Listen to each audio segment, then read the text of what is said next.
안녕하세요. 사랑하는 성도님, 은혜의 주님이 우리와 함께 하십니다. 우리와 함께 하시는 주님을 찬양합니다. 기도합시다. 은혜의 주님 감사합니다. 오늘도 주님의 말씀에 귀를 기울입니다. 주시는 말씀이 언제나 저희들의 영혼을 살찌우며 삶의 길을 인도하는 거룩하고 놀라운 생명의 말씀 되게 하여 주시옵소서. 저희들의 마음을 열어주시고 깨닫게 하시며 말씀을 굳게 잡고 또 온전히 말씀에 순종하며 나아가는 저희가 되게 하여 주시옵소서. 말씀으로 인해 삶이 더욱 거룩해지고 견고하게 세워져서 어떠한 상황에서도 어떤 위기에서도 하나님을 예배하며 하나님께 순종하는 삶 놓치지 않도록 오늘도 은혜로 인도하여 주시옵소서. 예수님 이름으로 기도합니다. 아멘. 오늘 말씀은 사무엘하 19장 16절에서 39절입니다. 꽤 긴 말씀인데요.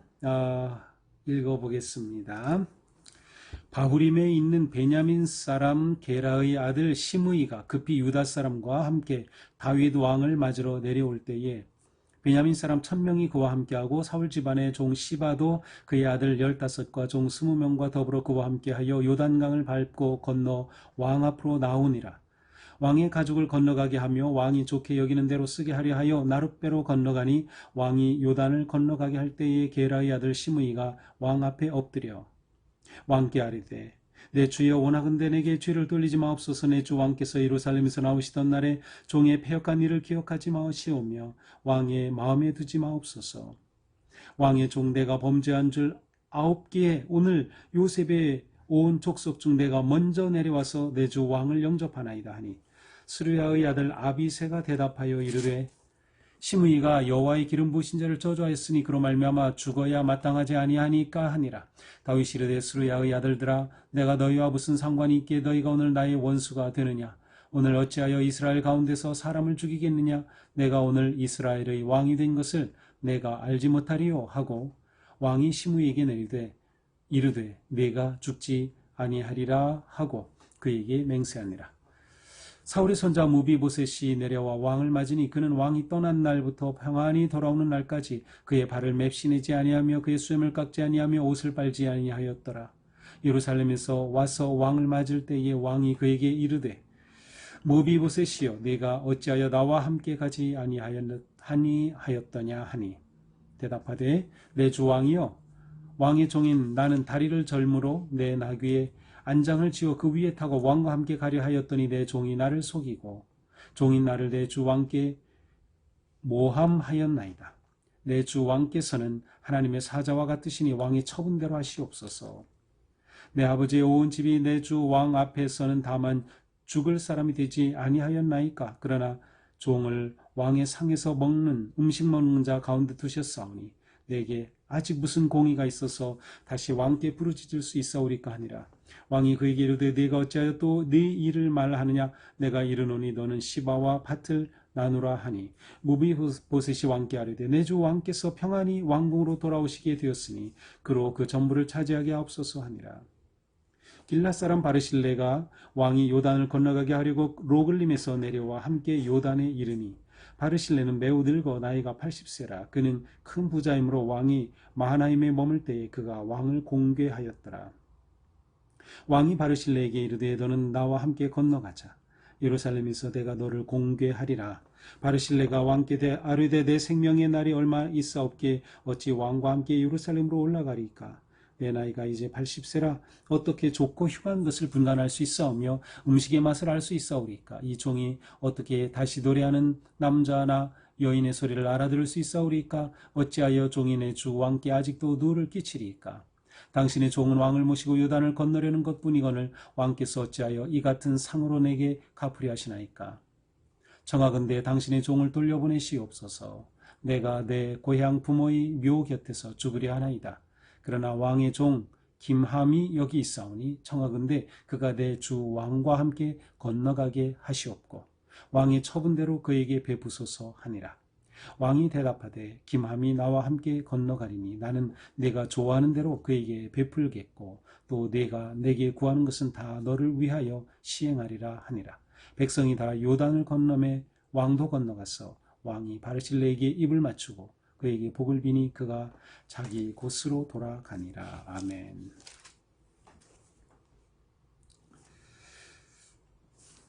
다윗은 압살롬의 쿠데타를 막아냈습니다. 그 모든 군대를 무찔렀고 전쟁에 승리했죠. 그리고 예루살렘에 남아서 다윗에 대해 어떻게 할까 의견이 분분하던 유다 지도자들 그리고 이스라엘 지도자들에게 다윗의 마음을 전해주죠. 그리고 그들은 다윗을 왕으로 다시 모셔오게 됩니다. 자, 이렇게 되어서 다윗 일행은 마하나임에 피해 있으면서 그 성에 머물고 전쟁을 하였고 이 발람군을 진압하였고 이제 그 성에서 돌아오게 됩니다. 물론 이제 그 과정에 있었던 간단한 에피소드를 우리가 봤죠.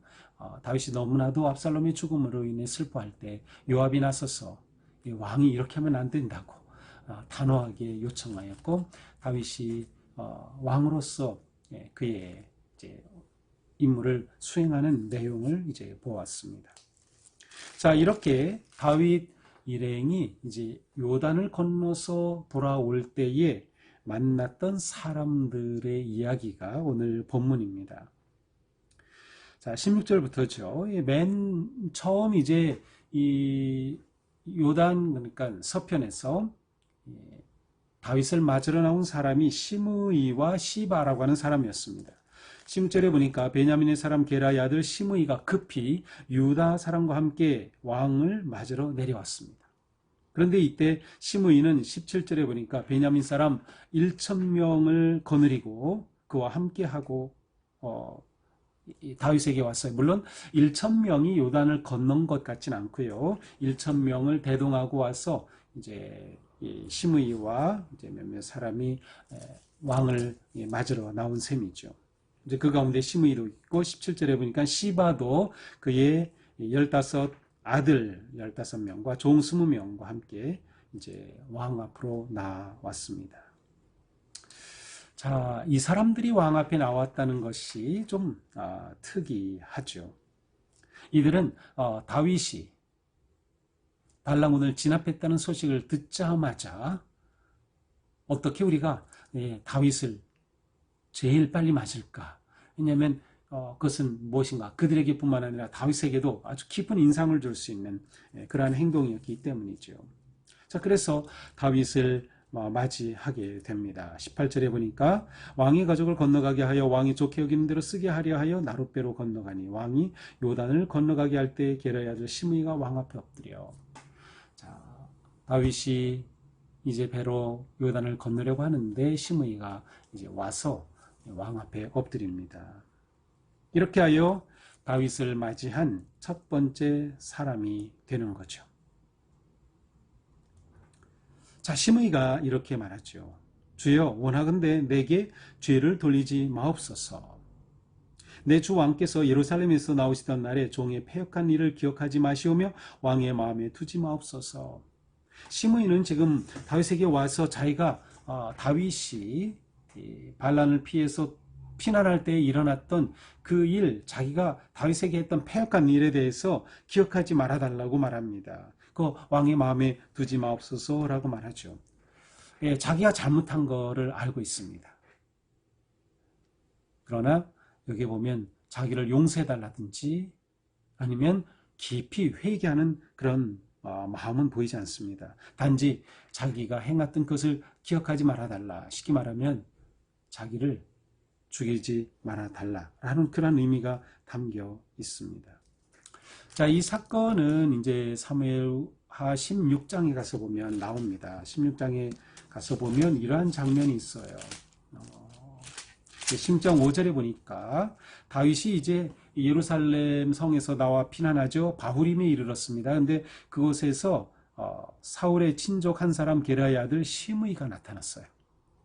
그리고서는 다윗을 저주합니다. 뭐라고 저주합니까?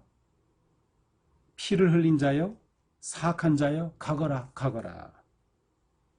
내 아들 압살롬의 손에 넘기셨도다. 보라, 너는 피를 흘린 자이므로 화를 자초하였느니라. 이렇게 다윗을 저주하고 비난했던 사람이 바로 시므이입니다. 그런데 이 시므이가 다윗이 진압했다는 말을 듣고서 이렇게 제일 먼저 다윗을 찾아온 겁니다. 자기가 어떻게 될 건가를 뻔히 내다본 시므이는 자기가 살 수 있는 유일한 길은 이걸 밖에 없다라고 생각한 거죠. 물론 자기의 목숨을 건지기 위해서, 자기의 가족을 건지기 위해서 이렇게 오는 것 자체는 뭐 당연합니다. 사람으로서. 그러나 그가 나올 때 1,000명을 거느리고 왔다. 뭔가 좀 자기의 힘을 과시하는 듯합니다. 자기를 다시 받아주면 다윗에게 손해가 있지 않을 거다. 자기도 그래 나름 이러한 힘이 있다. 뭐 그런 거를 보여주는 게 아닐까요? 시므이는 완전히 기회주의자였습니다. 그는 자신의 신념도 없었고 살아가는 삶의 사명도 사실은 없었습니다. 그는 기회주의자, 아주 대표적인 모습이죠.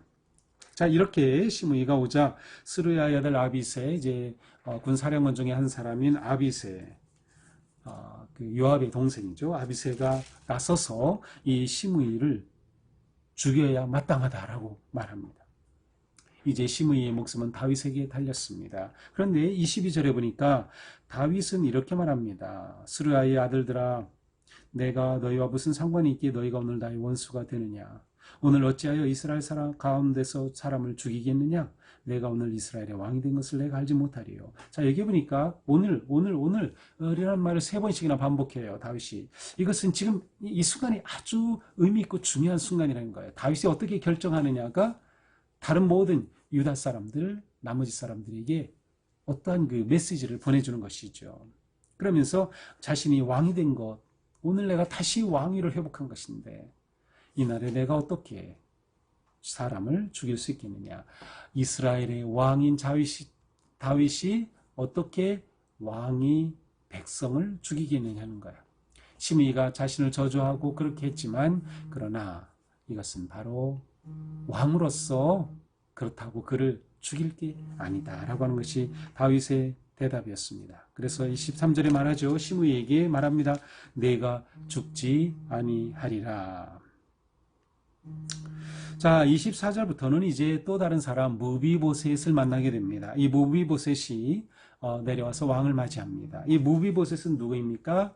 요나단. 다윗이 그렇게 친하게 형으로 부르면서 지냈던 요나단의 아들이 바로 이 무비보셋이죠. 그러니까 사울 왕의 손자입니다. 근데 이 요나단과 맺은 언약으로 인해서 다윗은 이 요나단의 살아남은 이 아들 무비보셋을 불쌍히 여겨서 그를 데려오죠. 로드발에서 데려와서 예루살렘 궁에 머무면서 궁에서 식사를 같이 하게 하죠. 그리고 시바라고 하는 사람을 원래 이 사울의 하인이었던 시바를 바로 이 무비보셋을 돌보는 집안 총무로 그렇게 맡겨줍니다. 그래서 시바는 이 무비보셋을 돌보게 되죠. 그리고 사울이 가지고 있었던 재산을 바로 이 무비보셋에게 다윗이 돌려주죠. 바로 이 무비보셋입니다. 자, 그런데 무비보셋이 이제 와서 왕을 맞이해요. 이 말은 무비보셋은 다윗이 피난할 때 함께 떠나지 않은 겁니다. 자, 이것도 하나의 사건이었어요. 왜냐하면 다시금 16장에 가서 보니까 16장 2절에 이제 피난 가는 왕을 따라서 이 시바, 이 무비보셋의 총무, 집의 총무였던 시바가 와서 다윗을 위해서 아주 먹을 것 뭐 이런 것들 많이 가지고 두 나귀에다가 가득 싣고 와서 그렇게 음식을 공개해 줍니다. 다윗을 도와주는 거죠. 그러면서 다윗이 물어보죠. 너 무비보셋의 집안을 돌보는 집사가 아니냐? 그렇다면 무비보셋이 어디 있느냐? 내 주인의 아들이 어디 있느냐? 그렇게 물어보죠. 그러자 무비보셋에 대해서 시바가 이렇게 말하죠. 그가 말하기를 무비보셋이 이렇게 말했다는 거예요. 이스라엘 족속이 오늘 내 아버지의 나라를 내게 돌리리라 하나이다. 야, 드디어 아버지 요나단 그리고 할아버지 사울의 왕위를 오늘 이제 되찾게 되는구나. 다윗이 이렇게 쿠데타로 도망가는 걸 보고 그랬다는 겁니다.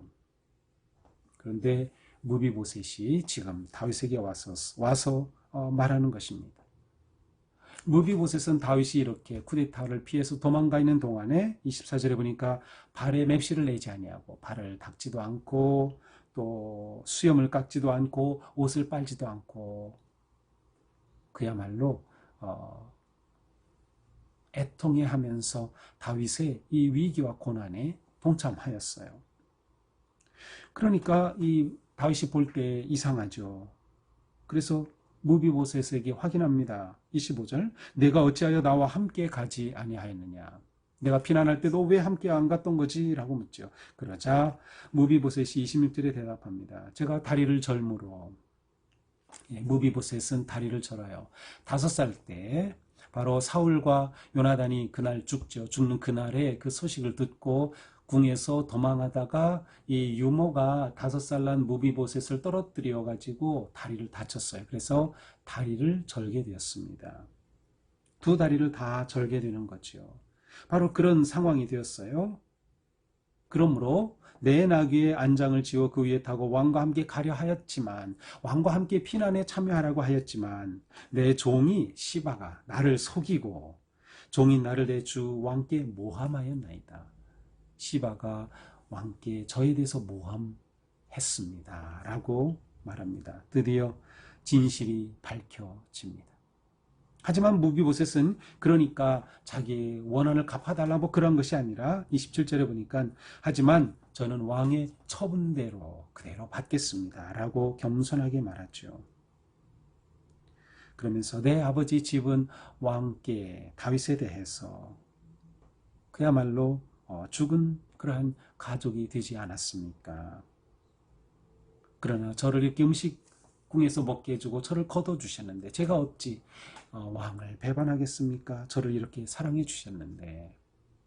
그러자 다윗이 명령하죠. 시바에게 내가 너에게 준 그 모든 재산 다시 이 무비보셋과 나누라. 언제 주는가 하면 바로 이 시바가 다윗이 피난할 때 모든 것을 음식을 싸가지고 와서 그렇게 공개하고 무비보셋 어떻게 되느냐 물어서 모함을 그때 그 말을 듣고 너 무비보셋 재산 네가 다 가져 그렇게 했었어요. 그런데 이렇게 진실을 알게 되자 다윗이 말하죠. 반으로 나눠서 반은 다시 무비보셋에게 돌려주어라. 무비보셋 입장에서는 좀 서운할 수 있어요. 왜냐면 자기 온 재산을 다 시바에게 넘겨주었으면 그것을 다시 자기에게 다 줘야 되는데 반만 자기에게 돌려주라고 하는 거죠. 그래서 일까요? 30절에 보니까 왕에게 무비보셋이 말합니다. 그로 전부 차지하게 없어서 시바가 다 그냥 갖게 해주소서 뭐 그렇게 말하는 거죠. 이게 진심인지 아니면 왕에 대해서 좀 서운한 그러한 표현인지는 모르겠어요. 아마도 둘을 나눠서 시바와 무비보셋이 나누게 되었을 겁니다. 다윗의 입장으로서는 이 무비보셋의 진실을 알게 되었을 때 이해하게 되었고 그리고 그에 대해서 회복시켜 주는 거죠. 그러나 동시에 시바에 대해서도 자기가 피난할 때 음식을 바리바리 싸가지고 와서 자기 부하들을 다 먹이게 해줬으니 그것을 모른 채 할 수는 없었던 거죠. 그래서 결국 반으로 나누어서 반씩 가지게 하였던 것이 아닌가 생각할 수 있습니다. 자, 이제 31절에는 또 한 사람이 나오죠. 바로 바르실레라는 사람이죠. 이 사람은 다윗이 이제 요단강을 건너 예루살렘으로 돌아간다, 환궁한다는 말을 듣고 로드림이라고 하는 그런 고향에서 찾아왔습니다. 이 로글림이라고 하는 이 고향에 있는 바르실레는 다윗이 마하나임의 피해 있는 동안에 필요한 것들을 다 이렇게 공급해 주었던 그러한 부자이기도 하였고 다윗을 잘 도와주었던 사람이에요. 그런데 이분은 지금 나이가 80세입니다. 다윗은 바르실레와 함께 예루살렘으로 돌아가고 싶었어요. 그래서 내가 이곳에 피난해 있는 동안 이렇게 공개해 줬는데 이제는 내가 너를 공개하고 싶구나. 그러나 이 바르실레는 거절합니다. 제가 80세인데 뭐 제가 음식의 맛이나 제대로 알겠습니까? 제 인생 다 살았는데 저는 그냥 고향에 머물다가 열조에게로 돌아가겠습니다. 그냥 고향에 머물고 여생을 마감하겠습니다. 그렇게 저를 보내주십시오. 그러면서 한 가지 요청하죠. 김함이 있는데 이 김함을 왕이 데려다 왕궁으로 데려가시면 좋겠습니다. 아마도 바르실레의 아들 김함인 것 같습니다. 어떻게 보면 바르실레는 욕심을 내지 않는 거죠. 그리고 물러날 때를 아는 거죠. 그리고 한편으로는 다음 세대를 키워주기를 원하는 거죠. 김함이라고 하는 아들을 다윗에게 맡기면서 그를 데리고 가십시오라고 말합니다. 다윗은 그렇게 허락하죠. 그래 김함은 고향으로 돌아가고 바르실레는 고향으로 돌아가고 김함은 다윗과 함께 예루살렘으로 오게 됩니다. 자, 이것이 오늘의 말씀입니다. 자, 오늘 말씀은 다윗이 환궁할 때 만났던 처음 만났던 몇몇 사람들입니다. 여기에는 누가 나오죠? 시므이가 나오고 시바가 나오고 또 무비보셋이 나오고 또 바르실레가 나옵니다. 자, 이 사람들을 보면 다 아주 특이하고 독특한 그런 사람들이죠. 자, 이러한 사람들을 맞이하는 다윗의 모습은 어떻습니까? 다윗은 자기에게 잘못했던 사람을 그대로 용납해 줍니다. 죽여도 할 말이 없는 그런 상황인데 그대로 받아주죠. 다윗에게는 원수 갚는 일에는 관심이 없었어요. 원수 갚는 것에는 관심이 없었어요. 그는 자신이 왕위를 회복할 때 자기가 왕이라면 왕은 당연히 백성들을 돌보는 거죠. 그래서 그는 백성인 이들에 대해서 은혜를 베푸는 왕이 되기로 하였던 것입니다. 그래서 호의를 베풀고 그들을 그대로 지켜주고 그들을 원수 갚지 아니하는 것이죠. 자, 이것은 다윗이 이러한 아주 엄청난 위기를 겪으면서 그의 인생을 하나님께 맡겼다. 그의 왕위를 하나님께 맡겼다. 라고 하는 것을 우리에게 보여줍니다. 하나님께 맡긴 인생은 삶에 일어난 어떤 위기와 갈등과 아픔 속에서도 원수 갚는 일을 하려 하지 않습니다. 그것에 에너지를 쏟지 않습니다. 그냥 그것은 하나님께 맡기는 겁니다. 그리고 자신이 할 수 있는 최선의 호의와 은혜를 베풀어 주는 것이죠. 우리는 물론 살아가면서 내가 준 만큼 돌려받지 못하는 경우 종종 있습니다. 그러나 그럼에도 불구하고 때로는 내가 당한 만큼 되갚아서 원수를 갚지 않는 것도 중요합니다. 그러니까 내가 베풀었지만 그것에 대해서 내가 되돌려받지 못할 때 그거 서운해하지 않고 그거 마음에 담지 않으면서 또 내가 당한 것에 대해서는 원수를 갚지 않으려고 하는 마음, 아마 이것이 우리가 하나님의 자녀로서 살아가야 할 그러한 삶의 모습이 아닐까 생각해 봅니다. 나는 어떤 사람입니까? 나는 정말 원수 갚는 것은 다 하나님께 맡기고 오직 은혜를 베풀고 관용하고 용납하고 품어주는 그러한 삶의 초점을 가지고 있습니까? 다윗은 하나님의 나라라고 하는 하나님의 통치라고 하는 큰 그림을 그리고 있었던 것 같습니다. 우리도 살아가면서 이러한 큰 그림을 가지고 있어야 돼요. 그래야 작은 것에 몰입되지 않고 그것 때문에 우리의 삶을 무너뜨리지 않게 되는 거죠. 하나님의 큰 그림, 하나님의 나라는 그 그림. 우리는 하나님 나라의 복된 백성으로 살아가는 겁니다. 그것이 우리의 삶의 가치가 되는 것이죠. 교회의 건강도 마찬가지입니다. 오늘 여러 사람들이 나오죠. 교회에는 다양한 사람들이 있습니다. 그런데 교회가 건강하고 행복한 교회는 바로 하나가 된 교회예요. 다양한 사람들이지만 하나가 되는 겁니다. 사랑으로 하나가 되고 섬김으로 하나가 되고 예배로 하나가 되고 하나가 되는 거예요. 다양성이 있으나 그 모든 다양성을 수용하면서 온전히 하나가 되는 교회, 건강하고 행복한 교회죠. 하나 된다는 것을 자칫 오해하면 획일성으로 오해할 수 있어요. 근데 이것은 옳지 않습니다.